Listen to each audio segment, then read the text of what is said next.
वंदे मातरम बच्चों हमने diary writing का टॉपिक कंप्लीट कर लिया है और आज हम मिल रहे हैं एक नए टॉपिक के साथ। आज का टॉपिक है हमारा मैचिंग द फंक्शन।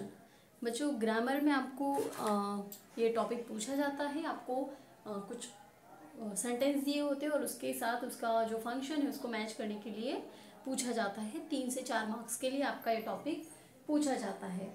तो इसको हम डिटेल में करने वाले हैं। तो बेसिक से इसकी शुरुआत करते हैं। इसको हम इस तरह से करेंगे कि आपको इस टॉपिक में बिल्कुल भी दिक्कत ना आए। मैचिंग द फंक्शंस, इसका मतलब है कि जो शब्द होते हैं, ठीक है, जो वाक्य है, वाक्य में जो शब्द है उनकी रचना और उनके कार्यों को हमें पहचानना होता है और उसके अकॉर्डिंग ये जो सेंटेंस है ये किस तरह का फंक्शन कर रहा है और इस सेंटेंस में कौन सा फंक्शन बताया गया है, इसका कार्य क्या किया गया है, कौन सा कार्य ये जो वाक्य है, ये जो शब्द है ये इस वाक्य में कर रहा है, ये हम दर्शाते हैं। ठीक है, इसको हम आइडेंटिफाई करते हैं और फिर हम मैचिंग उनकी करते हैं। तो हमें इसके लिए डिटेल में समझना पड़ेगा सबसे पहले। इसीलिए हमने यहाँ पे मैंने पहले तो सेंटेंस जो होते हैं अलग अलग टाइप के उनको यहाँ पे लिखा है ताकि आप पहले बेसिक से समझो तो आप आगे आसानी से समझ पाओगे। तो शुरू करते हैं बच्चों। जैसे कि मैंने यहाँ लिखा है 4 types of sentence according to work of words. शब्दों के जो कार्य है, ठीक है, शब्द जो है उनका जो कार्य है उसके अनुसार अगर हम देखें तो 4 प्रकार पड़ते हैं वाक्यों के। पहला प्रकार है निवेदनात्मक वाक्य, डिक्लेरेटिव सेंटेंस। ठीक है, निवेदन जिस वाक्यों में होता है, ठीक है, डिक्लेरेटिव सेंटेंस जैसे हम इंग्लिश में कहते हैं। उसके बाद है प्रश्नार्थ वाक्य, इंट्रोगेटिव सेंटेंस, इससे आप परिचित हो। उसके बाद है आज्ञार्थ वाक्य, इंपेरेटिव सेंटेंस, इससे भी आप परिचित हो। और है आश्चर्यकारक वाक्य, एक्सक्लेमेटरी सेंटेंस, इससे भी आप परिचित हो। ये सेंटेंस आपके डायरेक्ट इनडायरेक्ट में, एक्टिव पैसिव में ये आ चुके हैं। डायरेक्ट इनडायरेक्ट में हमने डिटेल में किए हैं। देखो बच्चों, इनको समझने के लिए मैंने यहाँ पे कुछ एग्जाम्पल भी लिए हैं हर एक वाक्य के प्रकार के साथ। देखिए, निवेदनात्मक वाक्य जिसमें हम सादा जो सेंटेंस इसको डिक्लेयर करते हैं, मतलब कोई भी बात को हम बस कह देना कि भाई ये ऐसा है, इस तरह से करो। ठीक है, निवेदनात्मक वाक्य में, डिक्लेरेटिव सेंटेंस में आपने अपनी जो अपना जो वाक्य था, अपना जो आपको जो भी कहना था उसको डिक्लेयर कर दिया, उसको बस कह दिया, like that. Raghav watch Uri, Raghav Uri देख रहा है, बस आपने सिंपल सा वाक्य कह दिया। अब उसी वाक्य को अगर हम प्रश्नार्थ भाव में कहते हैं, मतलब हम पूछ रहे हैं, हम बता नहीं रहे। डिक्लेरेटिव सेंटेंस में हमने बता दिया, बस कह दिया। जबकि हम प्रश्नार्थ वाक्य जब क्रिएट करते हैं, हम प्रश्नार्थ सूचक उसे बनाते हैं, तब हम प्रश्न पूछते हैं। जैसे कि डिड राघव वॉच उरी, क्या राघव उरी देख रहा था, लाइक दैट। उसके बाद हम उसी वाक्य को जब हम आज्ञार्थ करेंगे, मतलब हम किसी को कह रहे हैं कि भाई ऐसा करो, ये फिल्म देखो, ठीक है, किसी को आज्ञा देना, कुछ कार्य करने के लिए कहना, आज्ञा देना, ठीक है। तो उस टाइप के सेंटेंस में कैसे होगा ये, watch the wonderful film Uri, एक बहुत ही अच्छी अद्भुत मूवी है उरी, उसको देखो। उसको मतलब आपने उरी फिल्म को देखने के लिए किसी को आज्ञा दी, कहा कि भाई जाओ वो काम कर दो, जाओ ये प्रोजेक्ट बना दो, वो मूवी देख लो, इसमें आप उनको आज्ञा दे रहे हो। ठीक है, तो इसलिए इसको हम आज्ञार्थ वाक्य कहते हैं। उसके बाद हमारा आता है आश्चर्यकारक वाक्य, एक्सक्लेमेटरी सेंटेंस, कि किसी भी बात को हम किसी कोई भी बात जानकर या देखकर जब हमें आश्चर्य होता है तब हम आश्चर्यकारक जो शब्द का उच्चारण करते हैं, तो वैसे वाक्यों को हम आश्चर्यकारक वाक्य या आज्ञार्थ वाक्य कहते हैं। जैसे कि ये what a wonderful film Uri is, Uri कितनी वंडरफुल फिल्म है, कितनी अच्छी मूवी है। तो यहाँ पे हमने क्या किया, मतलब ये मूवी जो है, अरे कितनी अद्भुत है, कितनी अच्छी है, इस तरह से उद्गार निकले वो मूवी देखने के बाद हमारे मुंह से। तो ये हमारा हुआ आश्चर्यकारक वाक्य। तो इस तरह से 4 प्रकार ये बेसिकली पढ़ते हैं वाक्यों के, साधारण वाक्य, प्रश्नार्थ वाक्य, आज्ञार्थ वाक्य और हमारा है आश्चर्यकारक वाक्य। ये एक हुआ। फिर देखो बच्चों, दूसरा भी है कि 4 types of sentence according to sentence structure. ठीक है, वाक्यों की स्ट्रक्चर के अनुसार, जो वाक्य रचना है उसके अनुसार वाक्यों के भी 4 प्रकार पड़ते हैं। ये 4 प्रकारों में आज हमने 2 प्रकार लिए हैं, अगले लेक्चर में 2 प्रकार लेंगे, लेकिन मैं आपको बता देती हूँ। एक तो होता है सिंपल सेंटेंस, साधारण वाक्य। दूसरा है कंपाउंड सेंटेंस, ठीक है, और फिर आता है complex sentence.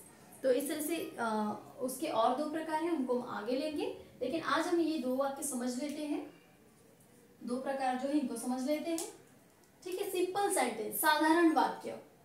A simple sentence is a sentence which has only one subject and one predicate, ठीक है, जिसमें सिर्फ एक सब्जेक्ट और एक प्रेडिकेट दिया हो, ठीक है, वैसे सेंटेंस को हम कहते हैं simple sentence.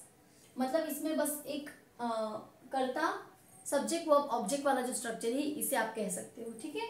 We saw a film, हमने फिल्म देखी, सब्जेक्ट है, वर्ब है, ऑब्जेक्ट है, ठीक है, one subject and one predicate.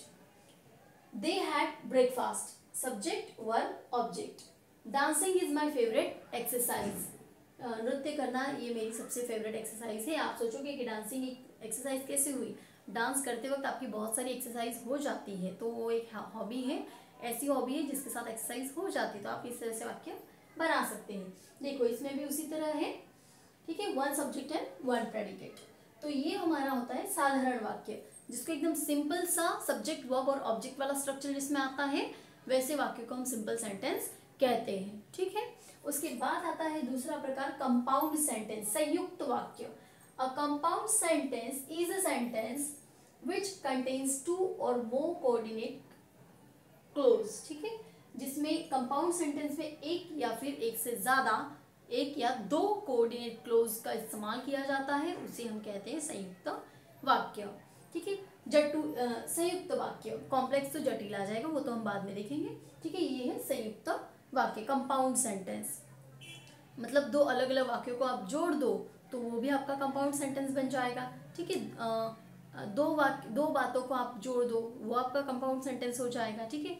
आपने एक ही वाक्य में एक बात कही, फिर और दूसरी बात कही, कंपाउंड सेंटेंस हो गया। हाँ, आप तीसरी चौथी बात करोगे तो फिर वो जटिल में जाएगा, ठीक है। जैसे कि मैंने यहाँ पे एग्जाम्पल, ओके, इसके बारे में देख लेते हैं। विच कंटेन्स 2 और मोर कोऑर्डिनेट क्लोज, ओके। एग्जाम्पल हमने लिए हैं, वी मस्ट ईट और वी कैन नॉट लीव, हमें जरूर खाना चाहिए, या तो फिर हम अगर नहीं खाएंगे तो हम जी नहीं पाएंगे, और we can not leave without eating food, we can not leave, okay, हम बिना खाए पिए तो नहीं जी सकते ना, लेकिन इतना भी नहीं खाना है कि ज़्यादा हो जाए वो जीने के लिए, ठीक है, मतलब जीना मुश्किल हो जाए, इतना भी ना खाओ, खाने के लिए नहीं जीना है, जीने के लिए खाना है, ठीक है, ओके। उसके बाद देखते हैं, it was summer and the sun was hot.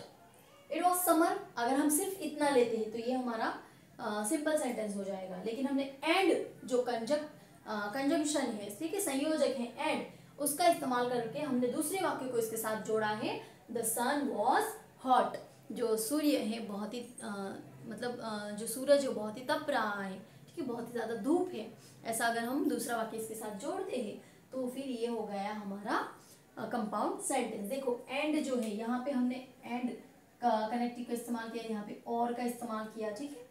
ये जो है हमने संयोजकों का इस्तेमाल करके एक वाक्य के साथ दूसरे वाक्य को जोड़ा, क्योंकि देखो दोनों वाक्य अपने आप में है, वी मस्ट ईट, हमें खाना चाहिए, वी कैन नॉट लीव, हम नहीं जी सकते, तो दोनों स्वतंत्र वाक्य है, दोनों स्वतंत्र वाक्यों को हमने कनेक्टिव के सहारे जोड़ा है और इनको हमने बना दिया सिंपल से कंपाउंड। अगर हम इसको अकेले लेते हैं तो सिंपल है, ये अकेले लेते हैं तो सिंपल है, लेकिन और के साथ इन दोनों वाक्यों को एक में कर दिया तो ये हमारा हो गया कंपाउंड सेंटेंस। उसी तरह दूसरा देखो, इट वॉज समर, ये अपने आप में एक सिंपल सेंटेंस है। द सन वॉज हॉट, ये भी अपने आप में एक सिंपल सेंटेंस है, लेकिन इन दोनों वाक्यों को हमने एंड कनेक्टिव के साथ जोड़कर एक कर दिया।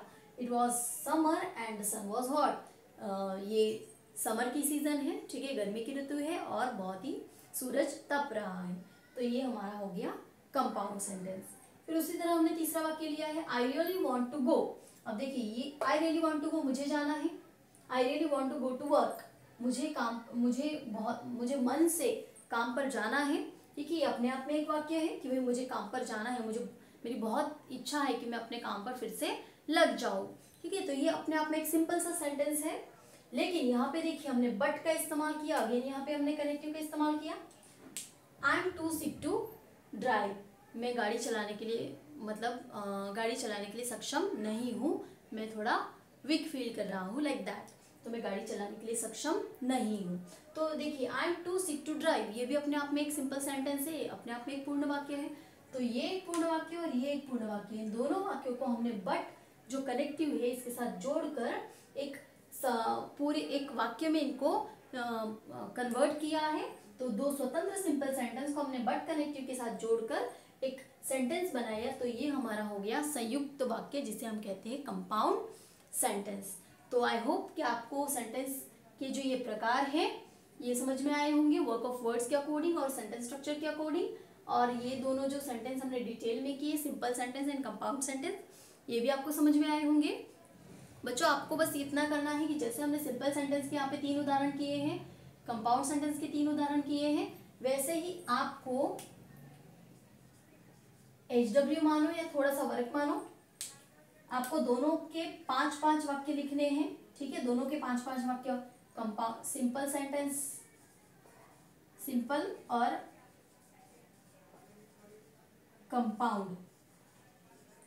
ठीक है, सिंपल सेंटेंस और कंपाउंड सेंटेंस, दोनों के 5-5 वाक्य आपको लिखने हैं। आपकी प्रैक्टिस हो जाएगी और इसको अच्छे से पढ़िएगा। मिलते हैं अगले लेक्चर में, तब तक वंदे मातरम।